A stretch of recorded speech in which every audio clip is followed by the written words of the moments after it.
Hey everyone! Let's try that again. My voice totally cracked and I sounded like a prepubescent teen. Hey everyone! Today I will be making Milk Bar's cinnamon roll breakfast cake. This is a recipe that I saw released on their Instagram and I thought it looked so interesting and intriguing. I knew I had to do it myself because I love cinnamon rolls and I love cake, so this seemed like the perfect intersection of both of those things. We'll kick it off by making their spice ripple recipe, which requires a third cup of brown sugar and cinnamon and mixing those ingredients together. Now for the actual cake portion, you will mix together your flour, baking powder, and salt, set that aside, and in a separate bowl we will combine our sugar, melted butter, and oil, whisking until everything is combined. Then we'll go ahead and add in 2 large eggs and 1 egg yolk, as well as 2 teaspoons of vanilla extract. Also important to note is add in a half cup of plain full-fat Greek yogurt to this recipe.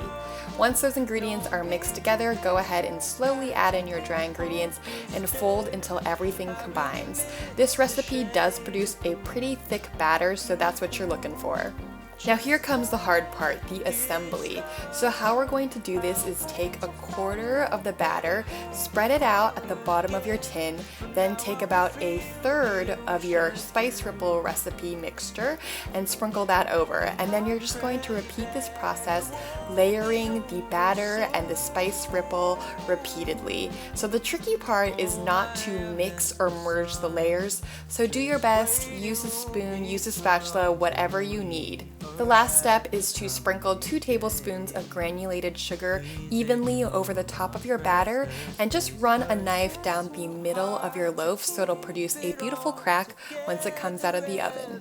You'll bake the loaf cake off for about 60 to 70 minutes, and in the meantime you can get started on the frosting. To be honest, this frosting is a little bit too much for me when the whole cake comes together. I think it just takes it over the top in terms of sweetness, but to stay true to the recipe, I am making it for you guys here. You'll need powdered sugar, some milk, and a splash of vanilla.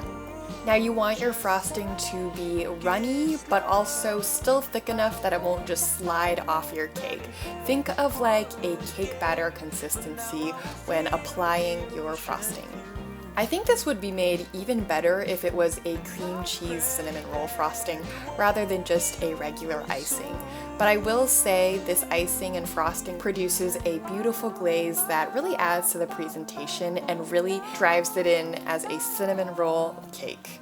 Once your icing is evenly spread out over your loaf cake, go ahead and slice into it. Look at those beautiful layers of the spice ripple and just bask in the beautifulness of this stunning loaf cake. In terms of flavor, I would say think of a cinnamon roll mixed with a coffee cake.